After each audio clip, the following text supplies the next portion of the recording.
Hey guys, welcome to HipHughes History. I got a barn burner on store for you today. That's right, it's the Treaty of Amity, Commerce, and Navigation between His Britannic Majesty and the United States of America.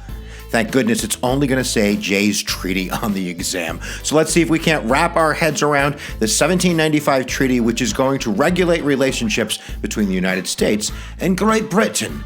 God save the Queen. All right, guys, before we get to Jay's Treaty of 1795, we're going to do a little bit of context development to make sure our heads are in the game. A little bit of backdrop, and how about that, kids? So first, we should remind ourselves that during Washington's first term, the United States is trading with Great Britain and with France. We're doing pretty well as a neutral entity here, but that's going to be interrupted first in 1792 by the French Revolution. And then in 1793, with one of those good old European wars that's going to break out between Great Britain and France. So in a sense, we're going to have to choose. And Great Britain is going to force that decision by blockading France. That's going to impede our ability to trade with them, certainly. But they're also capturing American merchant ships, hundreds of them, and they're impressing U.S. sailors. That means they're taking them from their boats and putting them on their boats and making them be part of their navy and such. How dare they? So really, we're going to have two camps. We're going to have the Federalists, which are going to be led by former Secretary of Treasury Alexander Hamilton, by Chief Justice of the Supreme Court John Jay, and they're going to be sided with the big man himself, George Washington. They're going to be favorable towards Great Britain. And then the opposition is going to be led by Madison. These are the Jeffersonian Democratic Republicans, much more favorable to France. They believe this is really about ideology, about standing up for American values, about democracy and freedom, and not siding with our former colonial master, who they see as aristocratic and elite and monarch-driven, and they don't like that very much. But there's a couple of other issues that are going to frame this out. It's not just kind of the trade issue. We want to, at least the Federalists, want to wrap up some other issues that are still burning a hole in the bed. And number one, that would be resolution of the Treaty of Paris in 1783. You see, Great Britain was supposed to dodge those forts. They were supposed to get out of the forts, get out of the forts. What are you doing in the forts? But because of numerous reasons, they didn't get out of the forts. So we have British soldiers still on American soil in Fort Niagara, in Oswego, in Detroit, and Ohio. So that's going to be an issue that we want resolved. We also would love to open up some trading channels with the British West Indies. That would do good for American merchants. And we also have issues with boundaries between the United States and Canada. We'd like to hammer that out. We also believe that the British Red Devils are supplying weapons to Native Americans in the American Northwest, and that ain't so good. That ain't good at all. So there are a number of issues on the table. The South, they also threw onto the teapot. Can I say that? Throw onto the teapot? That makes no sense. But they want some momo. They want some money for what they see as confiscated property, as loyalists during the American Revolution took slaves to the British West Indies, and they don't think that's cool, so they want some money on the table as well. Now, in terms of the British, they're at war with France. Their number one obligation is to serve themselves. They want the Americans on their side, at least when it comes to trading, and they certainly don't want the Americans to have the ability to trade with France. So they're probably going into the negotiations in terms of having a little bit of a weaker position. They want it bad. They want it more. But certainly Washington and Hamilton, who devised the plan, John Jay, who's the chief negotiator, they want to strike a deal as well. So now they're in London, and now they strike a deal, and now we're going to tell you about the deal, kids. There you go. God save the Queen.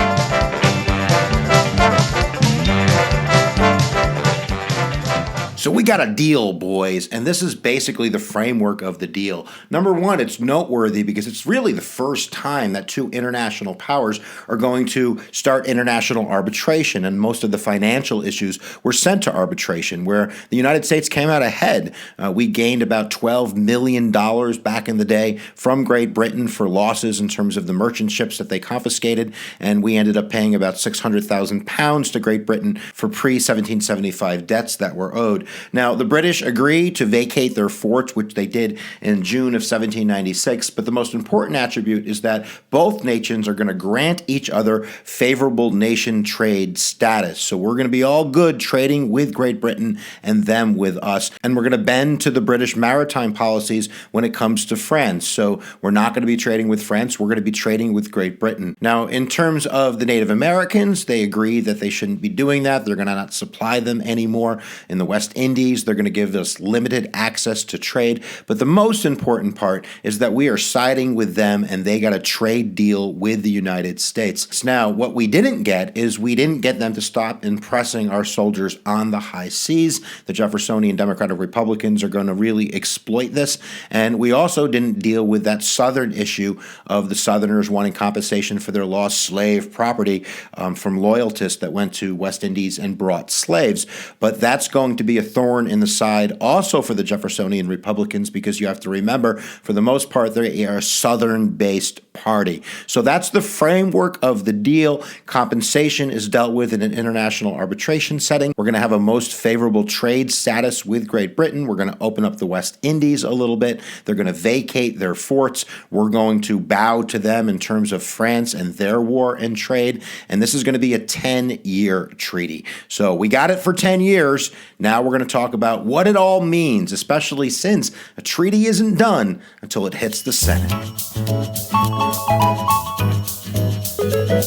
So we have a battle on our hands. Getting a 2/3 majority in the Senate is a huge deal. So really, number one, we're going to have a huge publicity fight on our hands in terms of public opinion. Federalist newspapers going up against Democratic Republican newspapers. And really, it is going to cement the first party system. If anything is going to push these guys into camps, it's going to be our foreign policy. So the Democratic Republicans opposed this. They were led by Madison. They come up with their own ideas, which was basically to be hostile to Great Britain, to start a war with them in a sense. That's how strongly they believed. We should stick to our ideals. We should stick with France. They're the ones that had the revolution. We need to be on their side. But they're going to lose this fight. They're going to lose the fight for a number of reasons. But the number one reason is Georgie. Having George Washington side with the Federalists it's going to sway a lot of senators to vote for this bad boy. And they had not one vote to spare. It was that close in the United States Senate. And again, the Democratic Republicans are really pushing this fight around the idea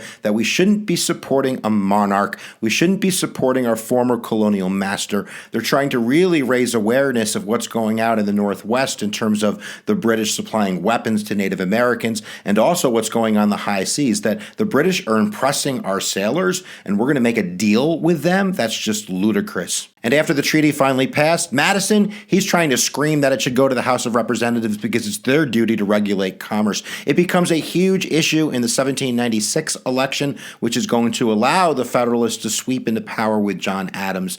And then later down the road, when Thomas Jefferson finally gets his hands on the reins of power and the treaty ends, he's not going to renegotiate it, and that's really going to lead directly into the War of 1812. So if we want to say one important thing, what's the takeaway? I think the takeaway is that Jay's treaty really kind of pushed the War of 1812 off for a good couple decades, and it really allowed the United States to strengthen itself not only economically but militarily as we get ready for that conflict. We kind of put it on the back burner, let's put it that way. So there you go, guys. We hope that you understand something about Jay's treaty. If you don't, I don't know what you've been doing for the last 10 minutes. I really don't. And if you haven't subscribed to HipHughes History on YouTube, you should probably do that right now, because I'm going to send you death rays.